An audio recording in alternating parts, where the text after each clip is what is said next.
laawol kisal ko laawol peewal e ɓantal. الذي أتى ليس بمذهب لأهل يا فتى وهو شريعة وحتم العمل بها على كل مكلف أجل وكل من دعا إليها فاستجب حتما وروم الحق أس ما يجب وهذه أولها فارتشفي لسنوها بحفظتي فانصرفي. القاعدة الثانية: والشرع لم يوجب على أي بشر في المحكمين فاستمع كي لا تغر وهو التزام مذهب بعينه فانبذه هاء ولتقل بعيبه ولم يصلنا بثنا عن السلف أن ألزمونا مذهبا إلا الخلف وفيه تفويت بما لم يهتدوا من الأحاديث الأولى لم يقتدوا والصحب في كل البلاد انتشروا وجمع ما منهم أتى يعتذروا وصح عنهم أن من قد ادعى أن جمع السنة كلا وقعا في كذبة صريحة البطلان يدركها الصبيان في الميدان رفع الملام شاهد فلتشهدوا ومن نغى بغير ذا فهو دد. القاعدة الثالثة: وقد حلا بها بالاستفهام إذ من شأن ما منه الخلاف يتخذ فهل على العامي ومن ذا لم يسم بالاجتهاد رتبة أن يلتزم بمذهب معين نعم ولا والأول السبكي والثاني تلا واختيار النووي يجتلى وتلك في جمع الجوامع خلا ومن عثى في القول فهو آتي لتلوها فشمرا والآتي. القاعدة الرابعة: وهل له الخروج بعدما التزم مذهبه عنه ثلاثا قد أتم نعم أتيح بالجواز مسجلا والرافع قال به مستقبلا وافاه عز الدين والقرافي فاه به المواق وهو كافي والمنع مطلقا خلاف الأول لسبق التزامه فأولي حاصل ما في الجمع هاك أن له خروجه عنه ولو في مسألة والثالث المفصل الذي على جوازه في الكل لا في البعد لا لأنه ثنى ولا يجوز في بعد المسائل وبالفهم أفي لأن من تتبع الرخص حلك عن بعدهم تزندق الكل حلك فاربط إليك الراجح المقوى ومن هوى على الهوى فقد غوى. خامسها من بعد تي يجي وهل ترتاد نفسي دونها كلا وهل dan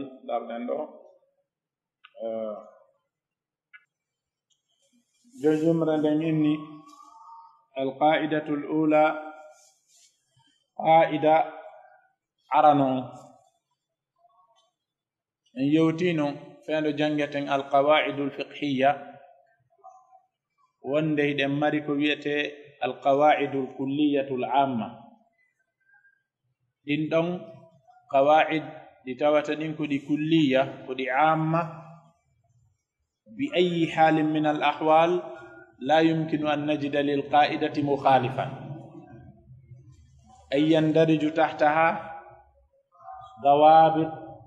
ومسائل كثيرة جدا لا تنحصر ولا تنضبط. سمني القاعدة الكلية الكبرى العامة وقواعد جنجاني دي تاواتا سوراي إلي مجي دوابط جدود دي مسائل جدود دي واوتاكو سورادة دي واوتاكو مفتادة دي ويكو مسألة كاريجو كاريجو نواي قاعدة غوتو على مسائل دي ولود ما قلو جناتا إلي مكو هذه يسمونها بالقواعد الكلية الكبرى. قواعد الكلية الكبرى نجاء مجي اليقين لا يزول بالشك، نجاء مجي المشقة تجلب التيسير، نجاء مجي الضرر يزال، نجاء مجي الأمور بمقاصدها. إذن هذه قواعد كلية كبرى عامة تجدها عند المالكية ويستعملها الحنابلة ويستعملها الحنفية ويستعملها الشافعية، لا أحد يستغني عنها، فهي شاملة للشريعة وأبواب مختلفة وفروع متعددة وزوايا متنوعة، هذا لا نحصرها. الفقيه مهما تمكن في الفقه ومهما دبت الفروع لا يمكن أن يحصر المسائل التي تندرج تحت القواعد الكلية الكبرى. طيب إننا قواعد صغرى، والبعض يجعلونها ثلاثة: كلية كبرى عامة، وكلية غير كبرى أو غير عامة، وصغرى. القواعد الصغرى هي القواعد التي لا يدخل فيها إلا قلة من الأبواب الفقهية، أي إلا قلة من الفروع الفقهية، وقد نجدها في مذهب دون مذهب آخر، وقد نجدها في مذهب والمذهب الآخر يستعمل تلك القاعدة ولكن في زاوية دون الزاوية التي يستعملها هذا المذهب، هذه قواعد صغرى. طيب، وعندنا ما يسمى بالضوابط الفقهية، وهي تنحصر على الأبواب الفقهية أو على الفروع الفقهية، هذه تسمى ضوابط. مثلا لا تخرج في باب الصلاة، أو هي في باب الزكاة وحدها، لا تتناول مسألة في باب الحج ولا مسألة في باب الصلاة، هكذا، هذه تسمى بالضوابط الفقهية. وهناك ما يسمى بالقواعد المجانبة، فهذه قواعد لا نسميها كبرى ولا وسطى ولا صغرى ولا كلية عامة لا نسميها كذا، هذه قواعد جانبية. لماذا نسميها جوانب؟ لأنها تشمل الشريعة لا من حيث الفروع، لا من حيث الفقه فقط، لا من حيث العقيدة فحسب، لا من حيث الفنون، بل إنها أعم من ذلك، إنها أعم من ذلك. مثلها هذه لا تنفرد بباب من أبواب الفقه. دي قواعد دي وند ويدو قواعد، ليست هي قواعد فقهية، فقد تكون قواعد أصولية جانبا نوعا ما لأنها تذكر في كتب الأصول، ولكن بعدها يشمل الشريعة ككل، لا يشملها من زاوية الفقه أو من زاوية الأصول فحسب، إنها تشمل الشريعة ككل، أي الفقه يدخل في ذلك، العقيدة، كل شيء مما يتعلق بالشريعة يدخل في ذلك. جونن دو قاعدة أرانون إني وهاء godi wondo yimude on do mo jogi masalik kon wondum etagol yobina wondo jangude on mufradat fil lugha, kalimaji seeda e nder lugha, hara o hebaydi tawadi beyditoto e hoore dictionnaire makko, e hoore saggitorde makko nden innon di beydito ton, bi maana hayste woni manduma on ko wawdo fuddorede, kono non no lombi e makko kongudi tawata di kontete kongudi sattudi seeda, kono soggande yewtere nde waɗataɗi sattudi, ono ɓeyditoto e hoore maral wonɗo jangude on e ɗengal arabe, o fuɗɗori wa haa ko jonnugol, haa no wawide haa an bi haa in, jungo e jungo, no wona haa e hin jaɓu, ma haa o fuɗɗori. idan o inni wa haa uthmanu bi qawlin, uthman ibn muhammad الشهير بابن فودي الفلاني أمير المؤمنين المؤسس لدولة سوكوتو الإسلامية بجوبري بقول كونغول يجتلى غولنو تبي سبي إن اجتلاه معنى اجتباه واختاره وسبي كهوندن ما قربه اجتلى الشيء معنى قربه وبني هوندن o jopori kongol ngol hino suɓe ma ngol no ɓanne wa kullu munsifin kala laaɓuɗo reedu bagaahu o ɗaɓɓay ngol ɗo konngol ay o jaɓay ngol kawa ma kala o añatangol ay konngol ngol Uthman fuɗɗori ngol qa'ida mo fuɗɗori on ko qa'ida mo tawata jon laaɓal reedu kala lugginiɗo yo sariya ma andi sariya on o tawa hingol weli jaɓude o heɓata e maggol ngayngu asabiyatul madahib مثلا الحنبلي عندما يرى هذا القول لا يقول لا هذا انتصر للمالكية والمالكي عندما يرى لا يقول هذا انتصر للحنبلية والحنفي كذلك والشافعي كذلك لأنهم يشتركون جميعا في قبول هذا القول جابوا قول أو كونغول كلا لابد يريد ممارا عصبية وتوي ما وجب قول أو كونغول كوني قول أن جميع وند دندنانغال ما عن النبي أتى كلكو إجا إن لا صلى الله عليه وسلم ليس بمذهب لأحد ونا مذهب غوتو كن ونا مذهب غوتو وي أتاك ونا مذهب غوتو كيارو غول أي دمبتاك مذهب هيئة غوتو أي لا يمكن أن نأخذ حديثا للنبي صلى الله عليه وسلم نقول هذا مذهب إمام مالك أو هذا مذهب الشافعي لا هذا لا يمكن هم الذين اتبعوا الأحاديث ليست الأحاديث هي التي اتبعتهم وكم بجوكي حديث هاجدين ميلتي في روجدين اندر مجي ونا حديث هاجدين جوكي بين أي كم بوني مذهبوجي حديث هاجدين وكم بجوكي لاوي حديث هاجدين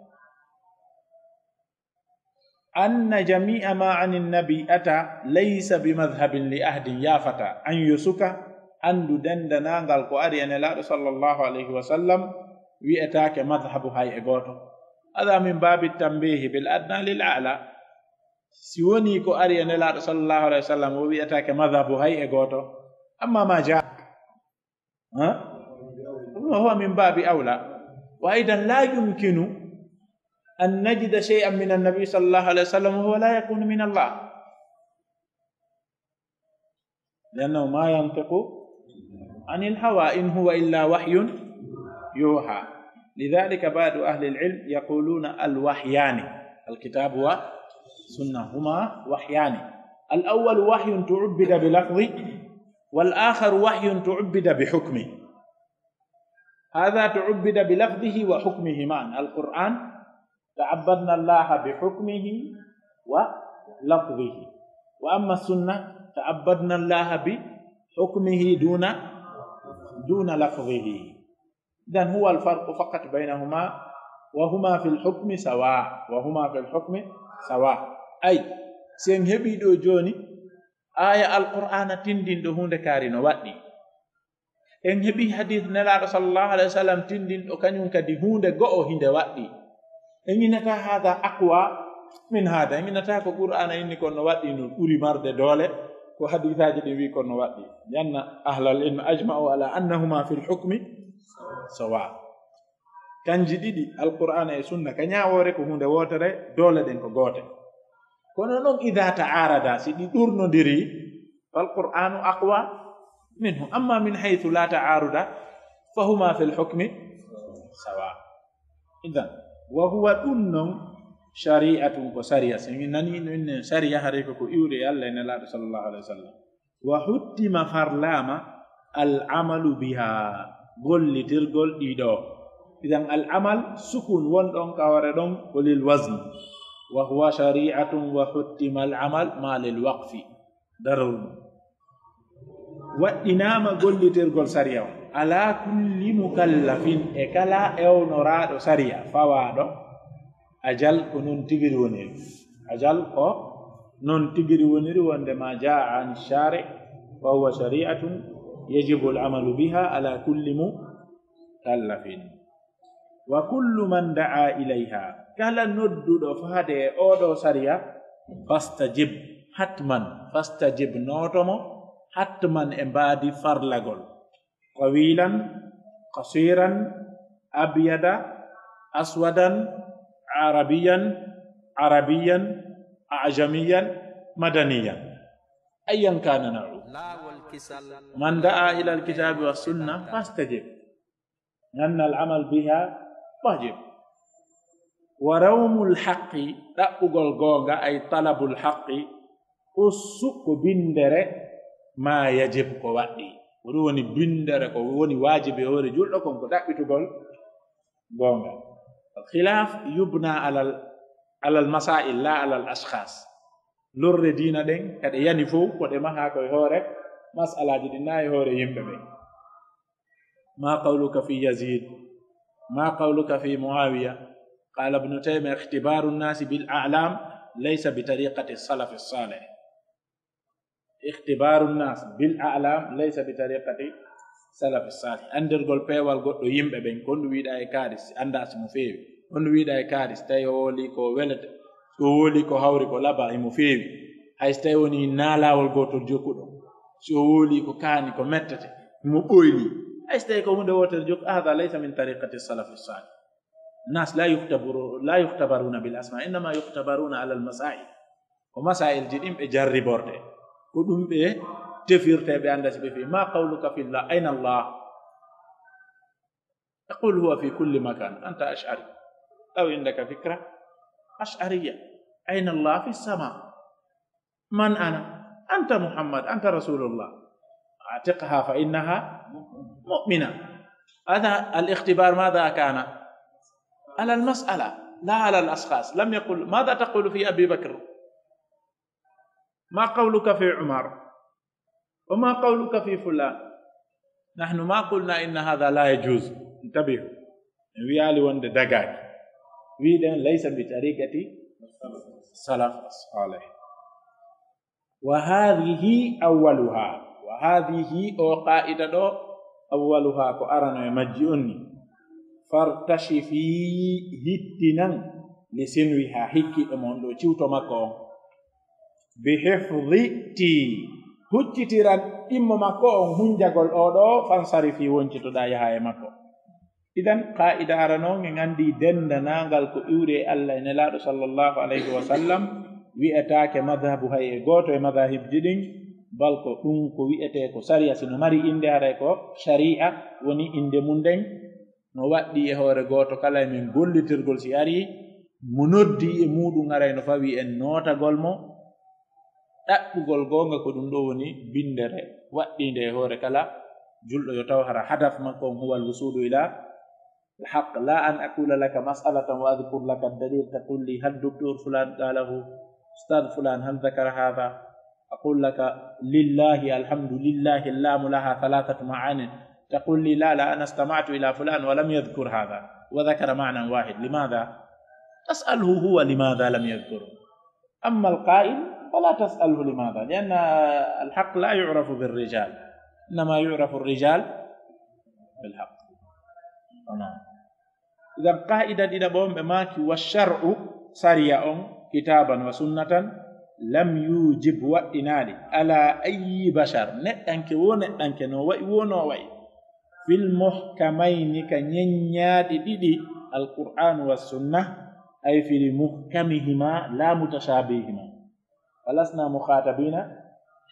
بالمتشابه إلا إيمانا ونحن مخاطبون بالمحكم إيمانا وعملا وأما المتشابه نحن مخاطبون به لا نقول إننا لسنا مخاطبين بالمتشابه وإلا خرج أن يكون من القرآن لا نحن مخاطبون بالمتشابه ولكن إيمانا لنندر متشابه جدين كالقرآن كنكو ينقمدين والراسخون في العلم يقولون آمنا به كل من عند ربنا هذا ما طولبنا بالعمل به إن قلت الربا لم يتدي لنا المراد إنما يجب علينا الإيمان به وأن القائل هو الله وأنه لا يخاطب خلقه بما ليس بمعقول ولا مفهوم أي ما ليس بواقع ما ليس بحق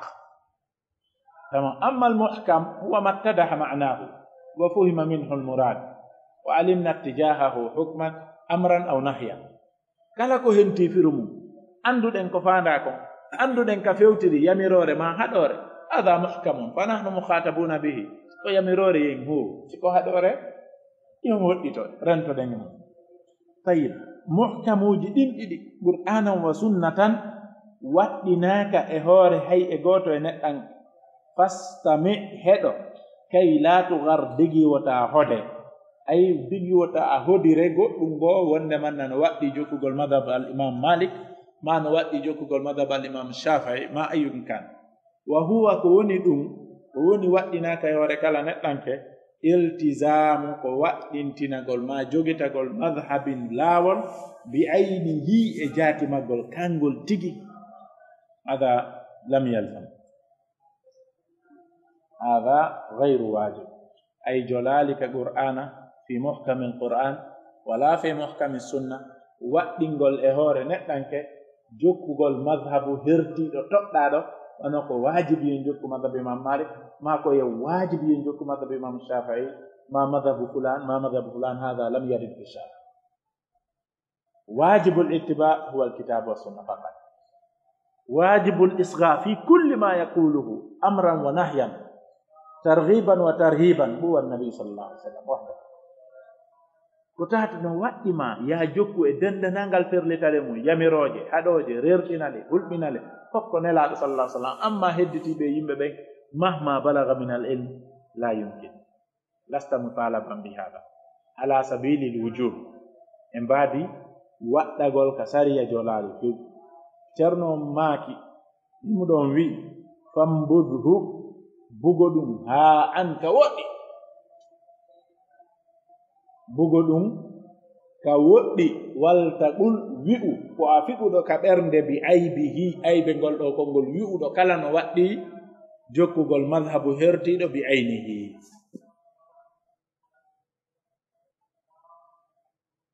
walam yasilna hewtirali en bi sana wi'ugol haddathana sana ko mustalah min mustalahati haddathana akhbarana min mustalahati al ada wa tahammul ko jaaɗu mi mustalahaji nanirɗi heɗorɗi e junngo ceernoje ɗin inna haddathana ma sana in yeey ko defte hadis jane ɓe waɗi tun kene sana firo mum gon ko haddathana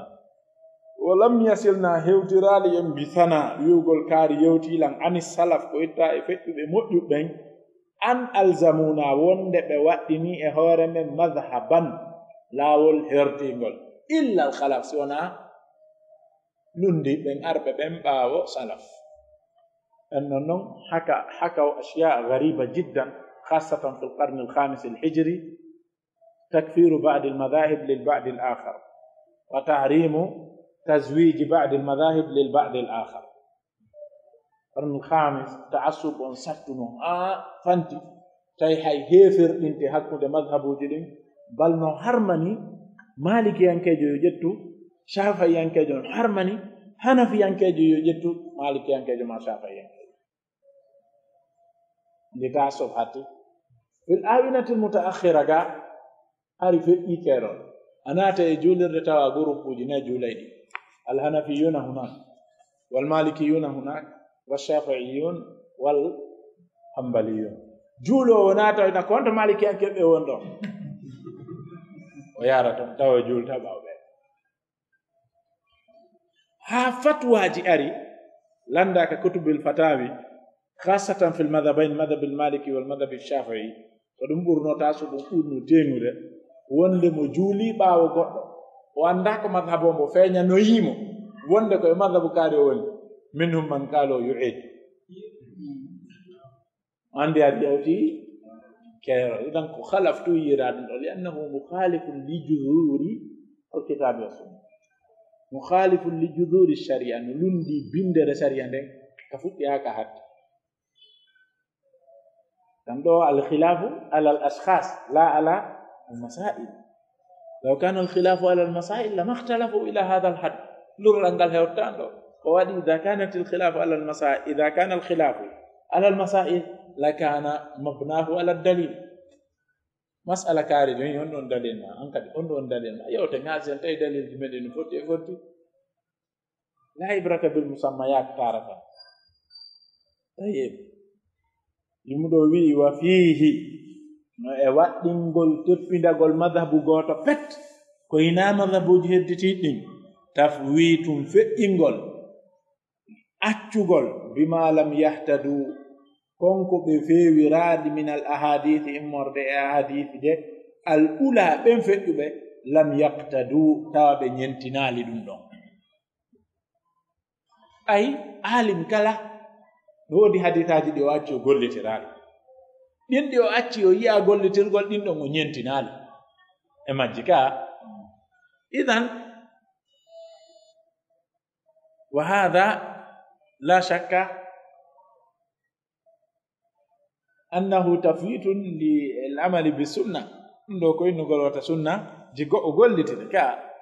se naatini ni e madhab l'imam malik en tawa ahadith ji sahih ahadith sahiha sariha wadiha iɓe acci ɓe gollitiraade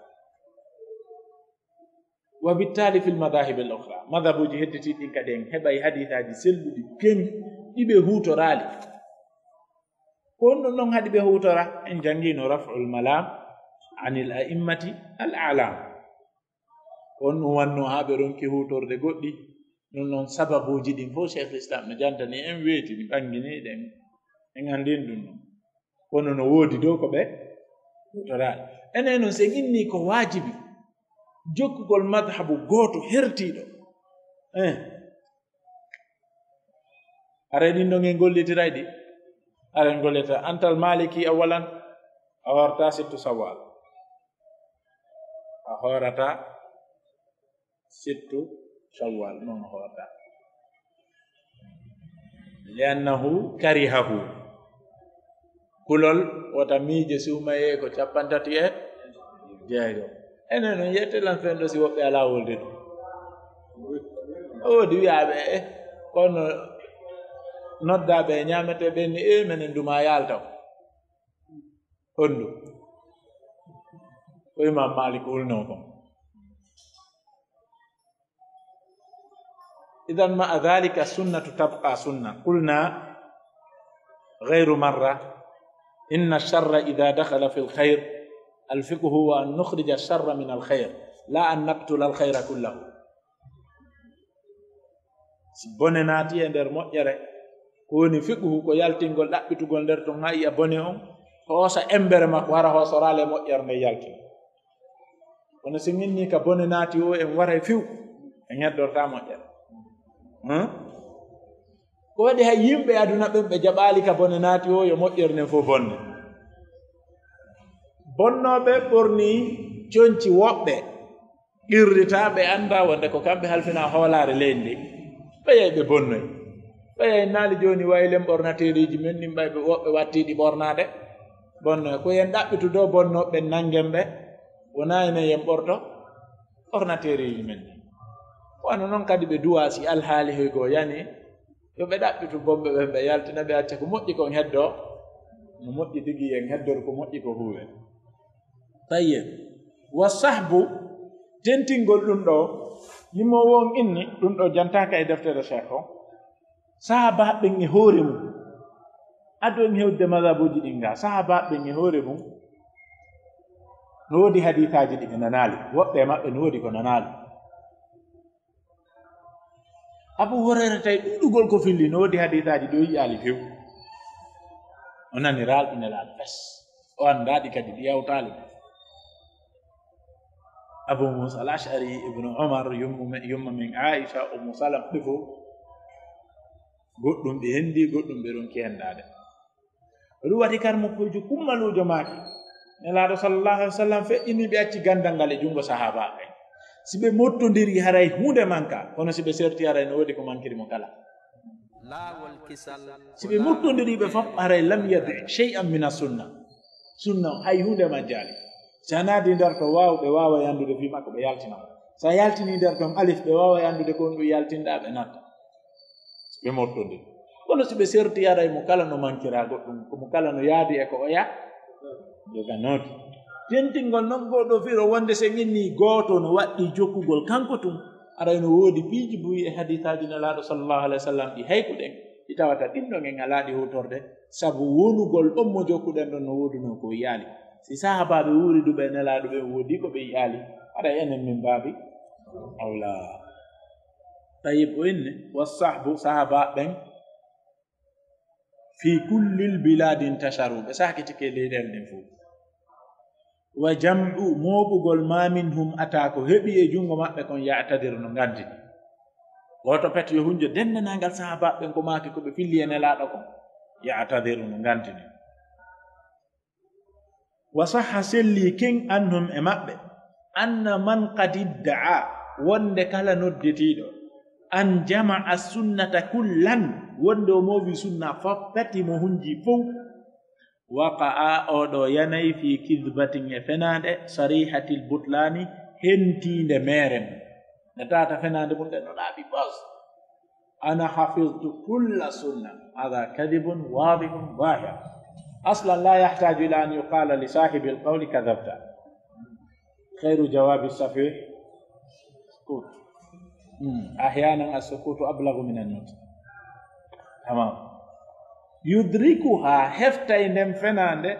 الصبيان فايب من في الميدان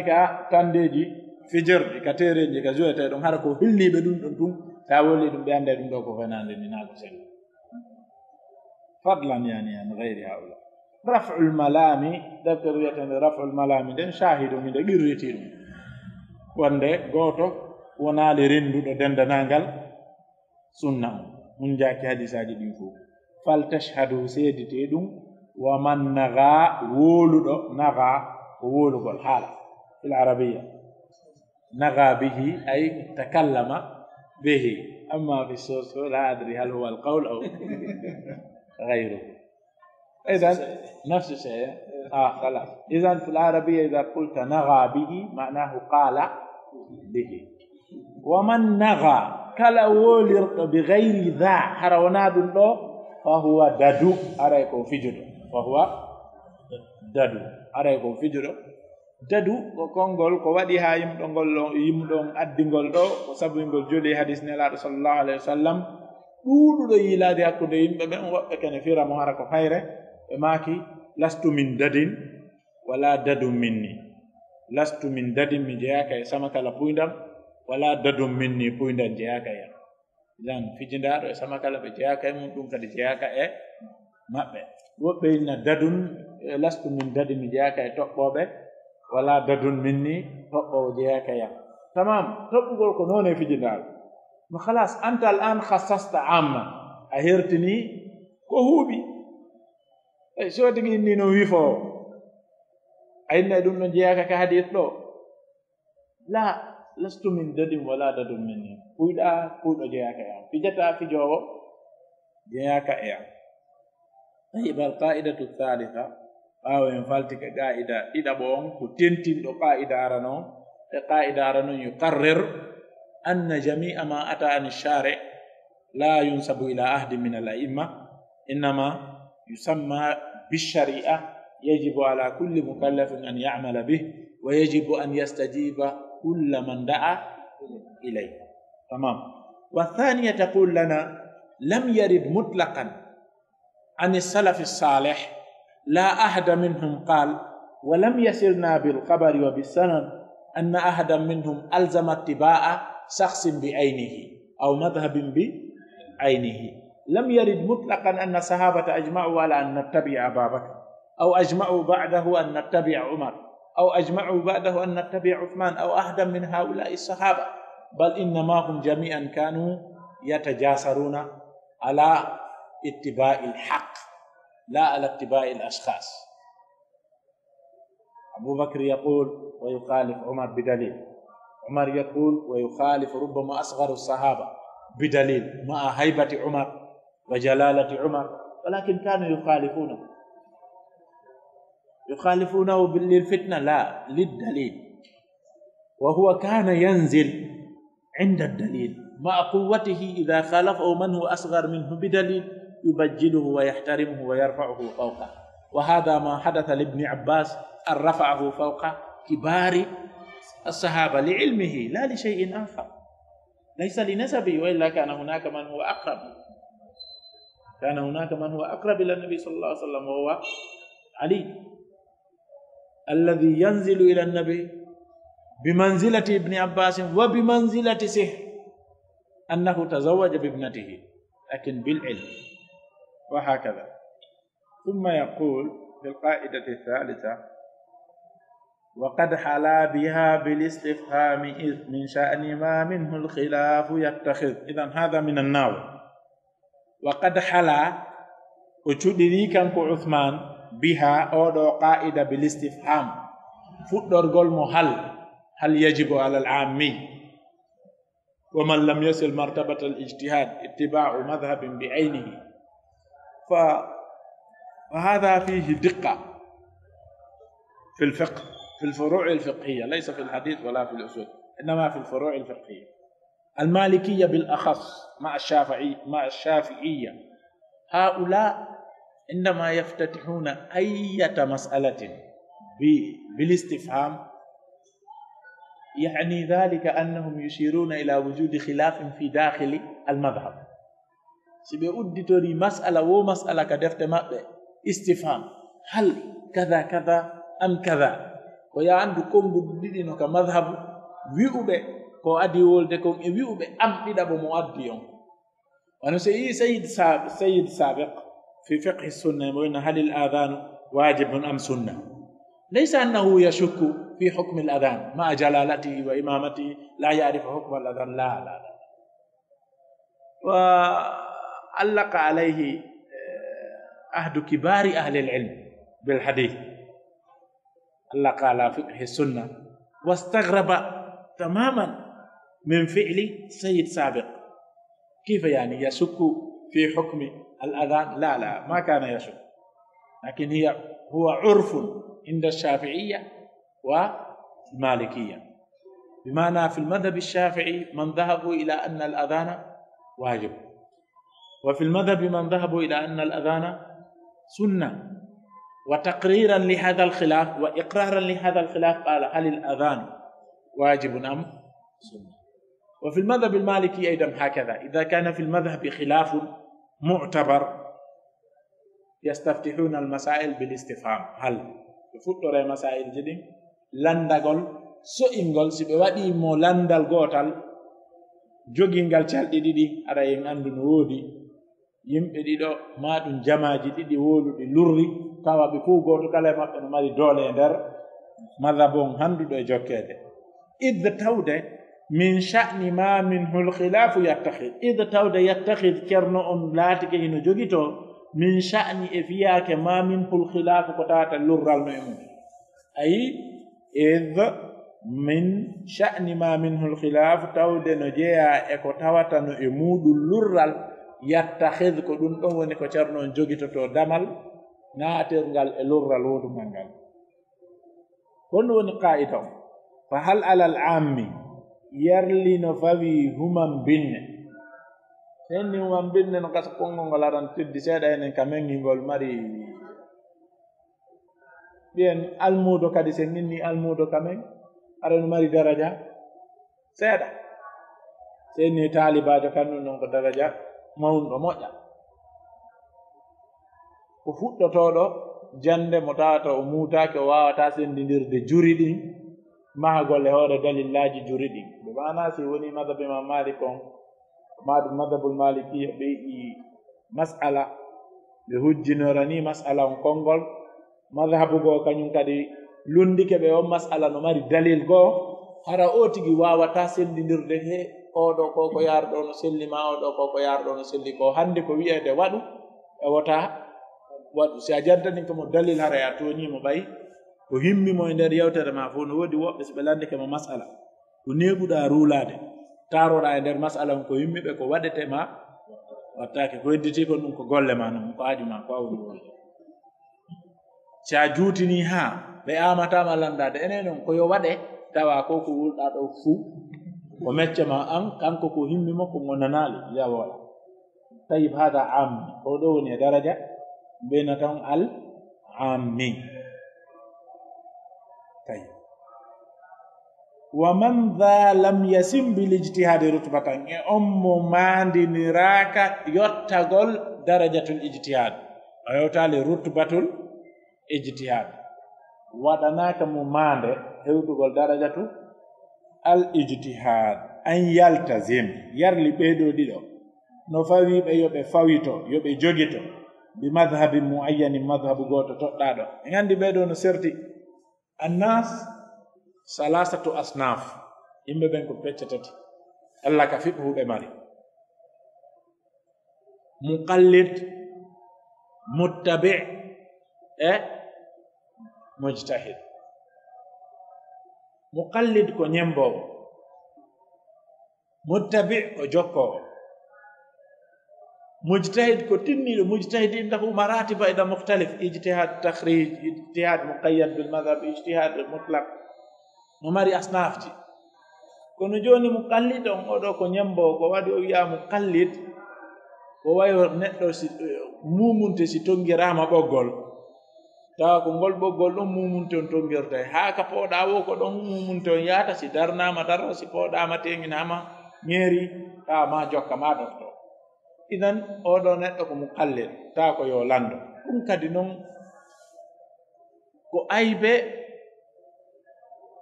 ka haqqille kono wona aybe ka sariya ko waɗi ko allah ni fasalu ahla adhicre in kuntum la ta'lam ko ma heɓo landotoɓe sina ɗum landeteɓe mapoda e koɓe jogiti ko ma ɓe heɓata goto ha ton dimɓe si fo woni landeteɓe en heɓal goto landeteɓe landotoɗo aray la budda an yakuna hunaka kharmum fi nidam al hayat no wawi wasi annon fo woni alɗuɓe tawa goto ha ton jinna e goɗɗo goto yanganta ko goɗɗo gollanta goɗɗo digi yo heɓu goɗɗum e jungo ma ara fi kharmum fi nidam al hayat walawla daf'ullahi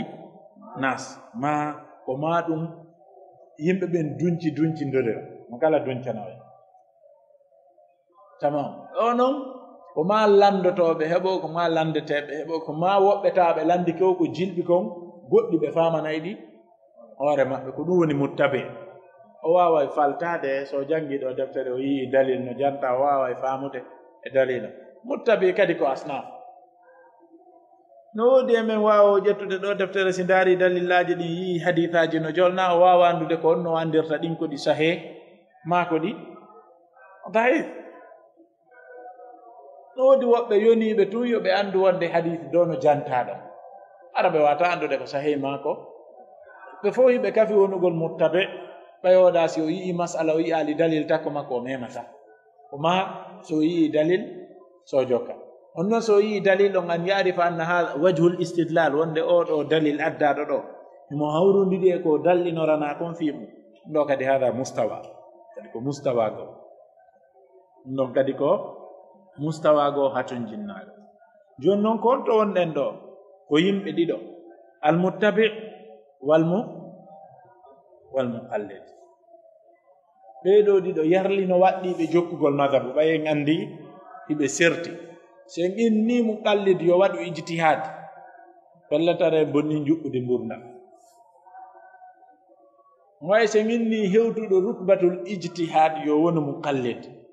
ara en ɓolɗini haqqille tamam ceerno maaki na'am wala ayiɗe marɗo konnguɗi ɗiɗi na'am hino waɗɗimo yo jokku madhabu hertiɗo ɓeɗo ɗiɗo e haqqe maɓɓe kamɓe ɗo ɗiɗo sellantaɓe yurnagol defte ɗen ko ɓe ko yoɓe hippu darɗe e hoore ɓe holla kon tum madhab bi aynihi ɓe jokka ɗon tamam wala o oye waɗɗaki ɓe tentin ɗum ɗon no yaade e madhabu ko ko feƴƴuɗen qa'idara noon e qa'ida ɗiɗa bo wonde waɗɗaki cheikh l'islam taymia maki laysa hunaka qawlun yajibu ittiba'uhu kulluhu aw ijtinabu nahyihi kullihi illa qawlu rasulillahi sallallahu alaihi wasallam ɗon noon sen inni ko wajibi yo jokku madhab hertiɗo ara en wi'i yo jokkumo e dendanangal ko yamiri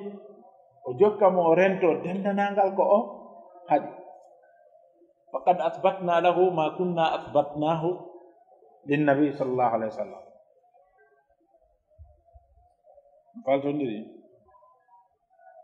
laawol kisal ko laawol peewal e ɓantal fal awwalu subki arano on konngol aranolngol wi'ugol na'am no waɗɗimo ko ɗum ɗon imamu subki woni ko yewti. subki ko shafi'iyankejo, subki ko shafi'iyankejo mo mari defte buy. kana ash'ariyan jaldan fil ash'ariya, kana ash'ariyan jaldan fi tabiti kombatanayi ko andirton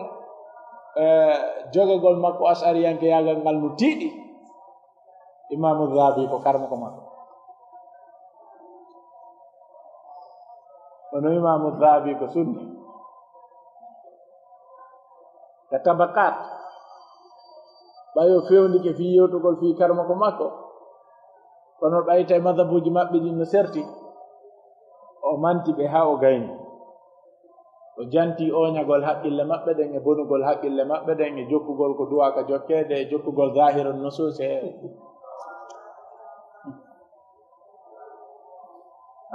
so tawno woni na jalad ka madhabu makko o wonno, so fewndike fi karmako makko o laaɓayno reedu tun e karmako makko o janto jokkito yewtere makko. kono tawi o wawata humbude tarjama makko hara o woolaali aybeji tabbintinalngol Allah sifaji ko yi kon kanko ko aybe. mo mari defte hittuɗe moƴƴa ka usulul fiqh, mo mari defte nunne jam'ul jawami. sikke ala ko deftere himmunde hittunde mawnunde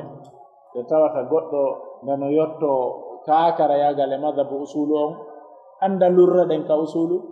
ɓuri jalade kon ko ma o rewa e mere jam'ul jawami ko maknu kayre kadi wona ono inde sharha ko ɓuri moƴƴude e sharhuji ɗin ko sharhu mo ɓiɗɗo iraqi waɗɗo alfiyatul iraqi on waɗi on. ɓiɗɗo makko wonno sharhinde al-ghaythul hami fi sharhi jam'il jawami 3 mujalladat ko sharhire nde ahadith e ayat qur'aniya e amthila fiqhiya. tayib wathani tala konngol ɗiɗaɓolngol hekki ɗon wa huwa ikhtiyaru nawawi ko ɗum woni ko imamu nawawi suɓi. hada aidan shafi'i yujtala o wi ko ɗum suɓete wa tilka fi jam'il jawami'i khala. ɗi konnguɗi ɗo fop hiɗi wooda ka jam'u aljawami lissubki. wa man atha fi lqawli fa huwa aati. wa man atha kala bonnuɗo fil qawli e konngol ngol o inni ngol ɗo ko konngol bongol ni fa huwa aati hara on non ko mawnintinniɗo. li tilwiha fa sammiran wal aati. li tilwiha wonande hikkitiɗo on ɗo e gayidaji ɗin fa sammiran ñorano wal aati wakkilanoɗa jokka aroyowo on ɗon kadi sabu ɗin ɗum fof giɗi jogodiri ɗi humondiral tiiɗungal. tayib kon woni raaji o no sifa ɗo masala. المؤلف لم يرجح. شيخ عثمان وجنتتون خلاف لم يرجح. وفضلا أن يكون الناظم مرجحا إذا لم يرجح المجتهد فكيف به. تمام. إذن على كل نودي مسائل جسد جنتام كيدي أكثر نون هر ترجي وذاك كلهم بدي مدة. فيون أنتم في رأيكم فيون masala arata wa ko ya jantano mo khilaf inna kari wi ɗum ɗo kari wi ɗum ɗo arana ya wattar jare ko ɗum ɓuri moƴƴude l'ikhtilafi anwa'i nnas sabu sertugol noneji yimɓe ɓen ta sa waɗi tarjiya waɗa e mafsada bonen jano arata watte ko waɗɗa tarjiya ko tawa sa acci ɗon no ɓuri hayfude bone dini waɗugol tarjiya. joni wi'en misal waɗen tarjih innen no waɗɗi jokkugol madhab bi aynihi muqallid e muttabi.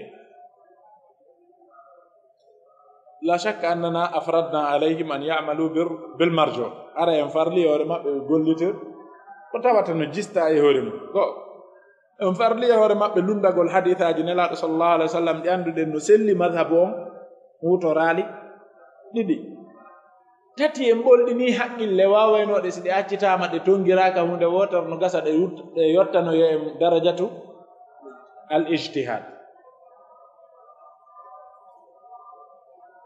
tamam.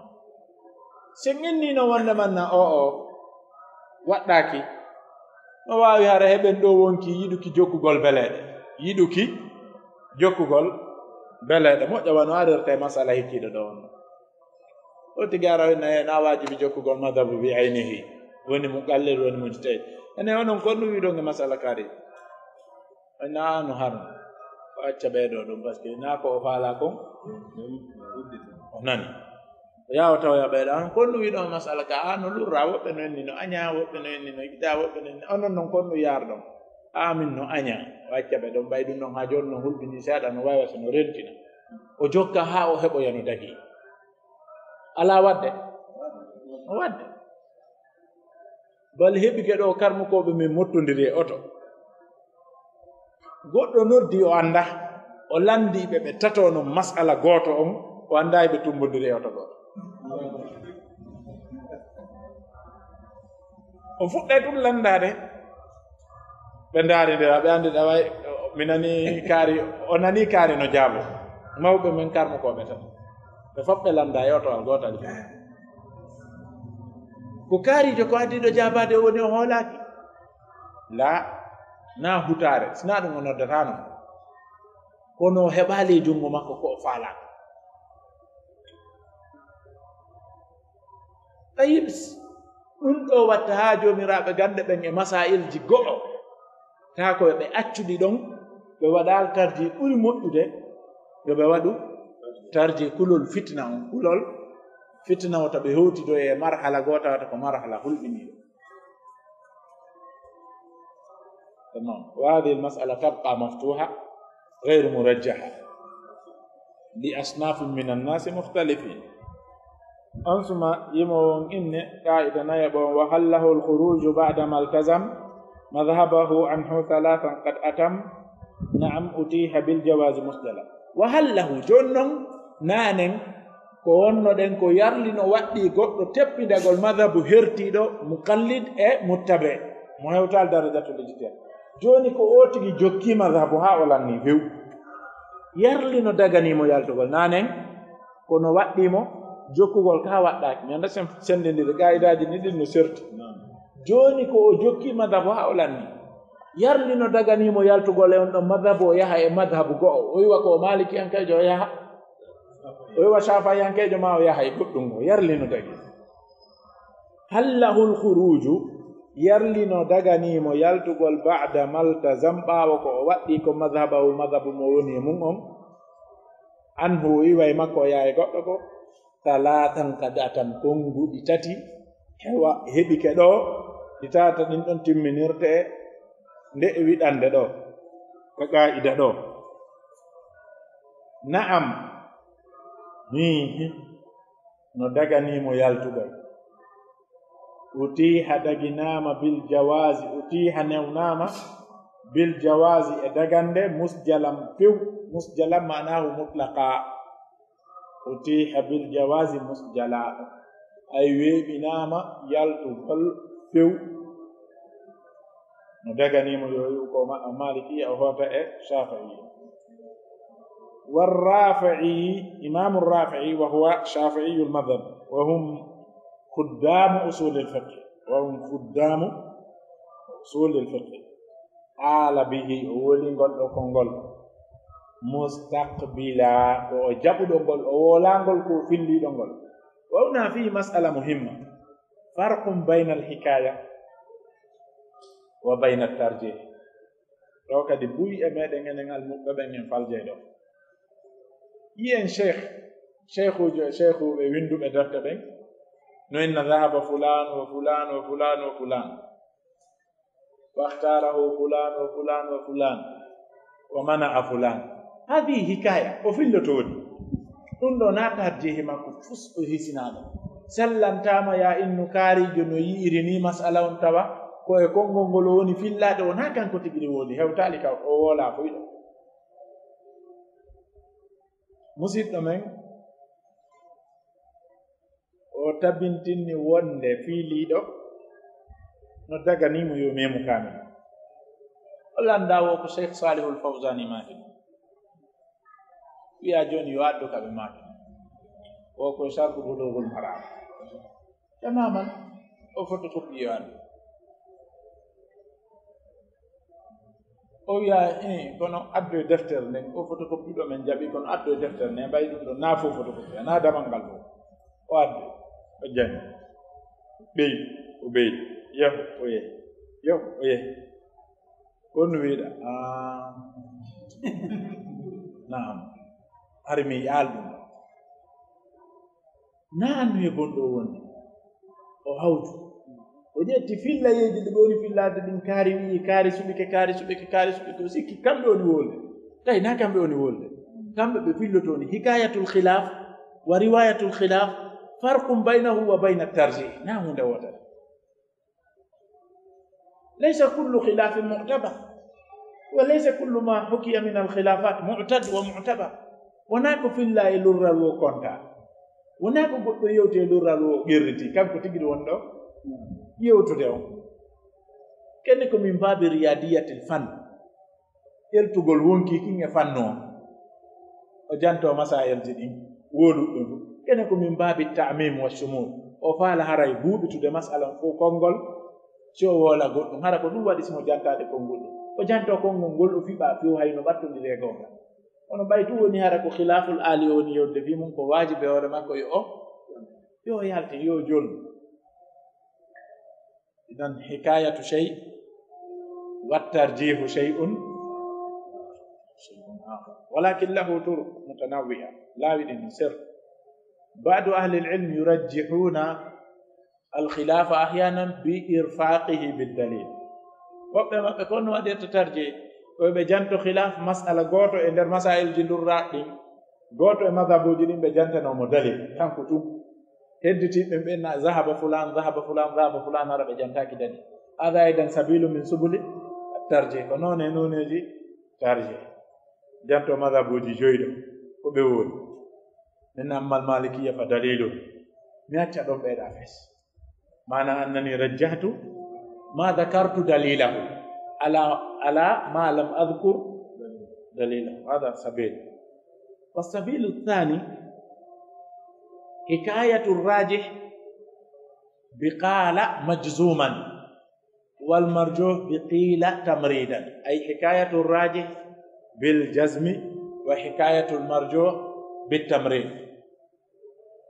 وجنترك جستكم بصيغة من صيغ الجزم قال فلان سولان نيدون عندك أديكو ديتكم هنا قيل وقيل ثم قيل ثم قيل ثم قيل طيب سيبقى يعلموا جنتيتون على صيغة الجزم عندي جزم ما كون ترجيح والتمريدات التي أعقبها هي مرجوحة عندهم هذا أيضا سبيل هم لا يتفقون في سبيل واحد في الترجيح أو قد يكون الترجيح التعبير بالخلاصة جانتو مسائل جدين لورانغا لاونا والخلاصة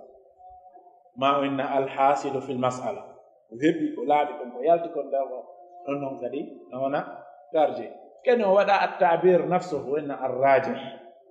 فهذا أسهل شيء ما إن المختار ما وقع الاختيار فهذه أساليب متنوعة وما لم نذكره ربما أكثر مما ذكرنا فهي تعرف في الكتب بالتتبع والاستقراء أو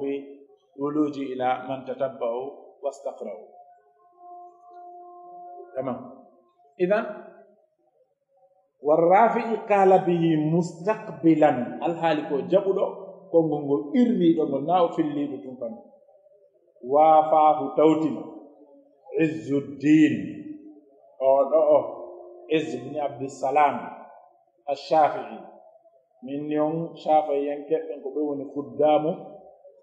أصول الفقه كم بكوركاني أصول كم بأوري كوركانا دي أصول نوائي ننتوي مالك ينكتن فن عرب مراغوري ونفن الفروق للإمام القرافي لم يجد صديقا ولا زميلا ولا أخا صغيرا في الفن انفرد به واستقل به هذا فخر لنحن المالكية تمام وكذلك نجد في بعدها في المقاصد الإمام الشاطبي في الموافقات وهو مالكي المذهب وهو أبو هذا الفن وأم هذا الفن وهكذا وهلم مجر يمكن ولكن خدام أصول الفقه بالكثرة هم الشافعية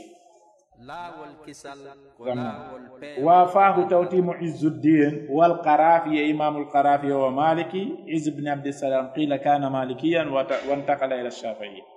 فاه به ولد فاه به ولد المواق إمام المواق هذا مالكي من كبار المالكية ومن المحققين في المذهب المالكي وهو كافي يبيدو جوكو لاول ما سمبنا كونغول وهو دون دو كافي يوني ها دين جانتagol buri beedo e o masala do wal man'u wonde no harmi fes si goddo jogike madhabu yo yalto e makko yahay madhabu go mutlaqan few khilaf al awwal ko wofundire kongol aranongol li sabqi beedo wadi illa on kon waddagaki benni li sabqi iltizami tawde adinoke o jogike madhabu on fa awwili firtir dum ay wadu ta'wil hasila ma fil jam'i haka anna la nada sen faltondi de firo gimongol wal man'u mutlaqan kongol go ari wonde no harmi few yaltugol e madhabu bawoti gi jogiti kama khilaf al awwal ko wopondire madhabu arano ko al jawaz mutlaqan fa awwili firir dum do wadu ta'wil ko honɗum waɗi haa ɓe harmin yaltugol mo madhabu on li sabqi iltisami ko tawde o adike jogaade on ɗon madhabu harmanimo hannde kadi yaltugol e on ɗon madhabu ko ɗum ɗo woni ta'wil maɓɓe on e harmingol yaltugol goɗɗo e madhabu ɓaawo ko o jogitimo hasilu ma fil jam'i sa inni hasilu ma fil jam'i haaka aray ko anna له خروجه عنه ولو في مسألة ونجملة في محل نسب مفعول هاكا لأن هاكا اسم فعل الأمر يعمل عمل الفعل هاكا أصول الفقه هاكا الفن سإني حاصلة هذا يكون مفعول مقدم على هاكا مفعول مقدم على هاكا أي هاكا حاصل ما في الجمع حاصل ما في الجمع ما دمنا مفعول لفعل مقدر تقديره أعني حاصل ما في الجمع حاصل ما في الجمع نسلي حاصل ما في الجمع نسلي حاصل ما في الجمع كمودي كون كجستي كون كوني كون دفتر بيتين جمع الجوامع هكا أن له نودني أودو نتنك خروجه يلتغل مكو عنه مذهب ولو في مسألة هايسكو مسألة غوتو دغاني ولندوني راجعون كجمع الجوامع لتاج الدين السبكي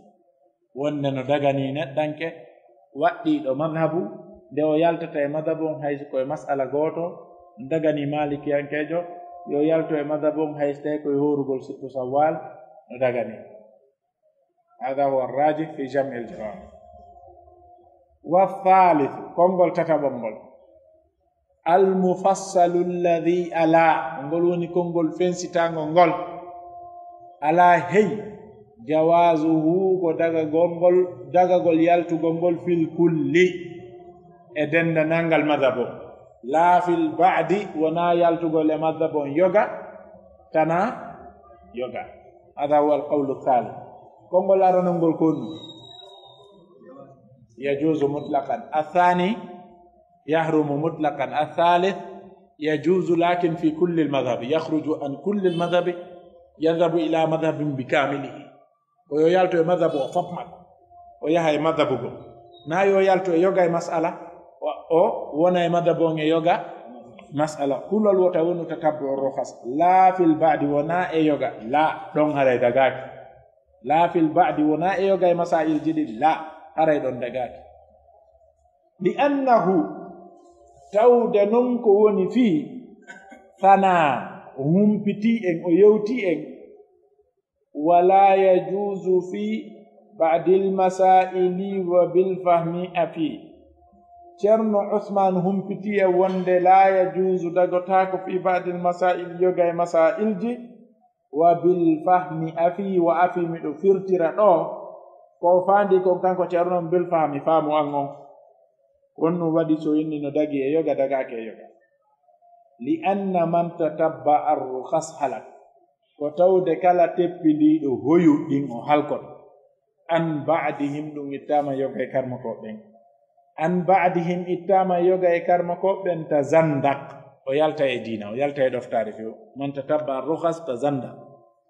بعدهم قالوا من تتبع الرخص هلك وهلكت بين يالتا يدفتار يالتا يدينا الكل ونكو هلكت با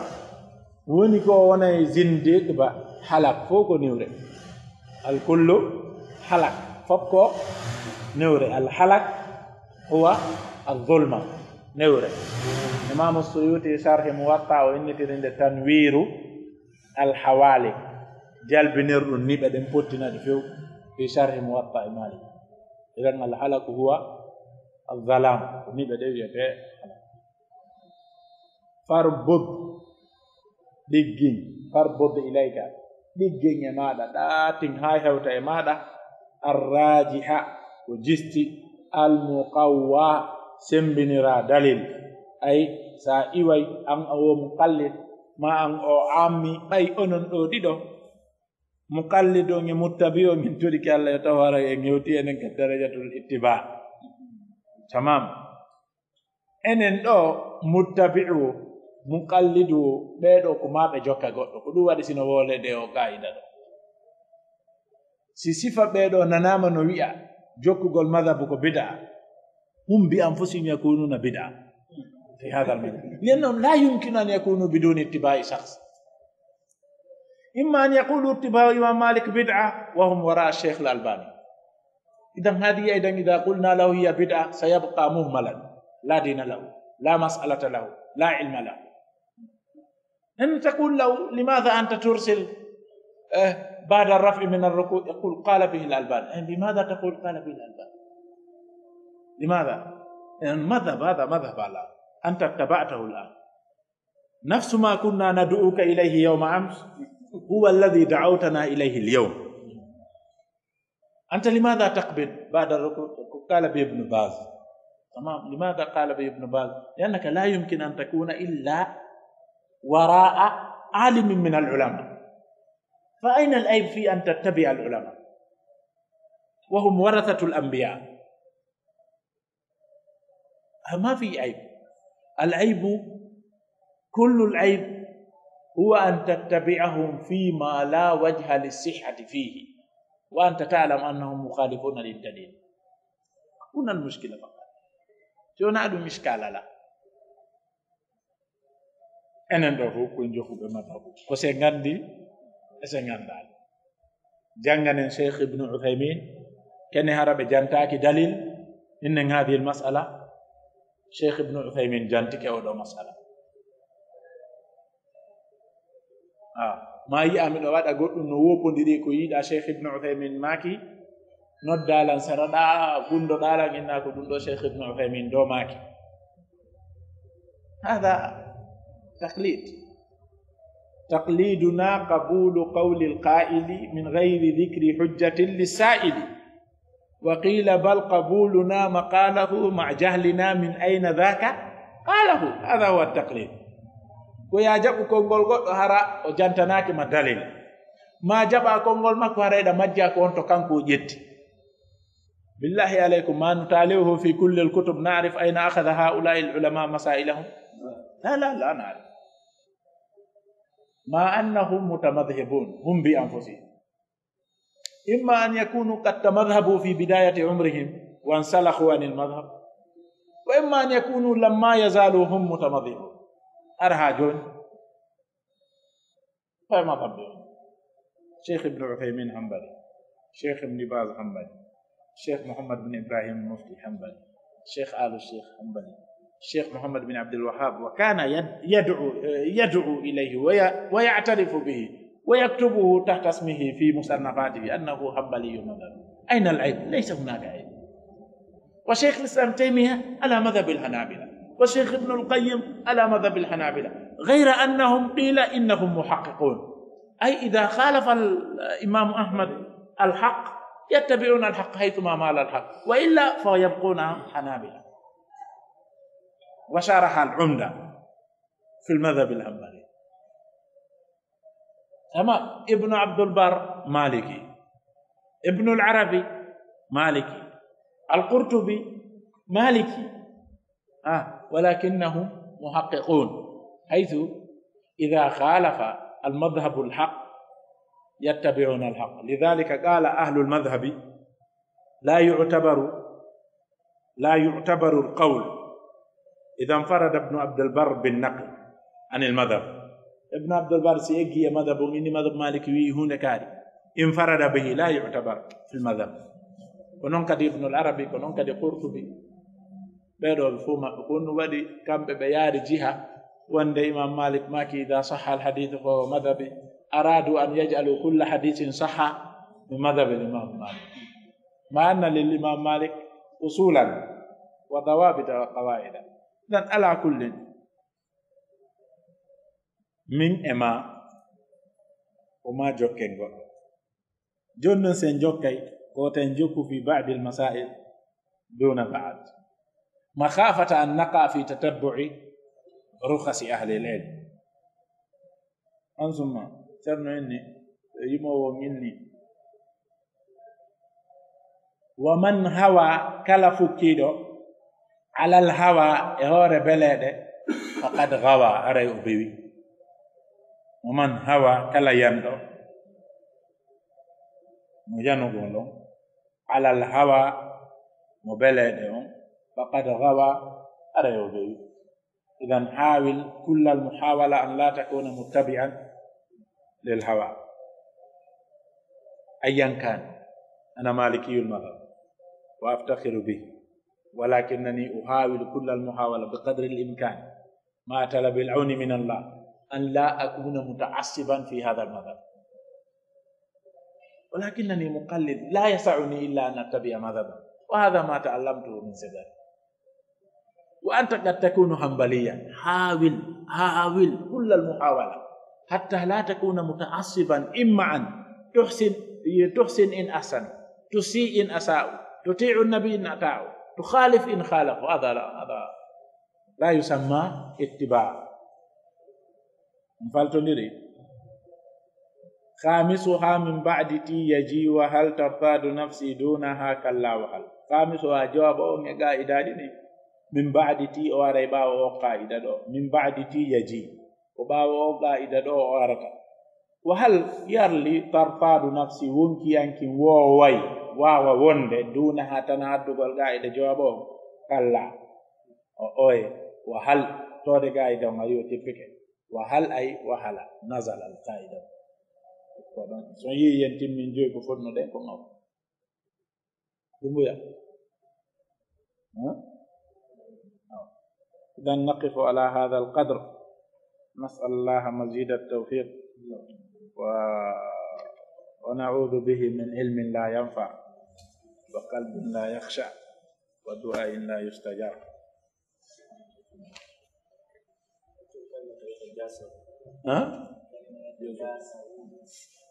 جيتشو على الحق. ومن أتى مبني في القول يكون بونغول وي نقول له بونغول يعثون في الآية لا تعثوا في الأرض تنبن كليل. قالوا عثى إذا تعدى بفي معناه الإفساد، قال عثى إذا تعدى بفي لا تعثوا في أريكم بنغول ما تعثوا في الأرض.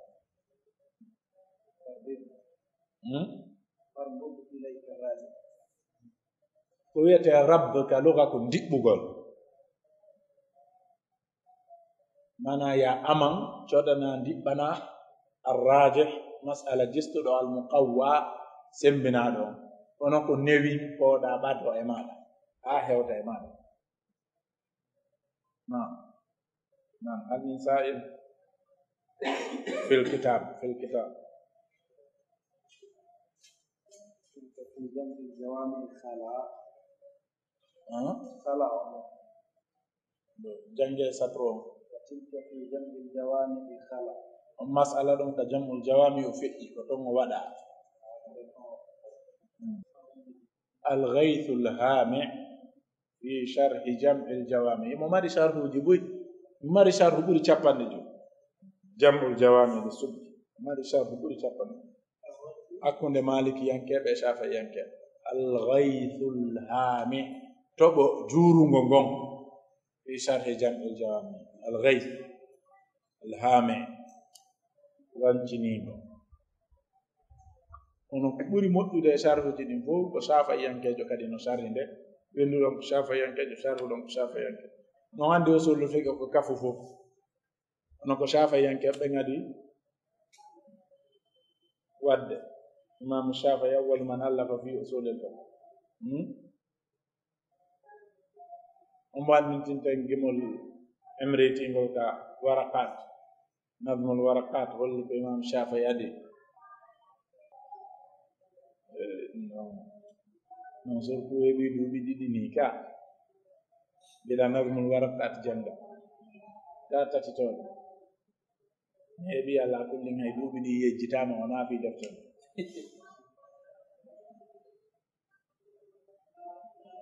nam ɗo hawri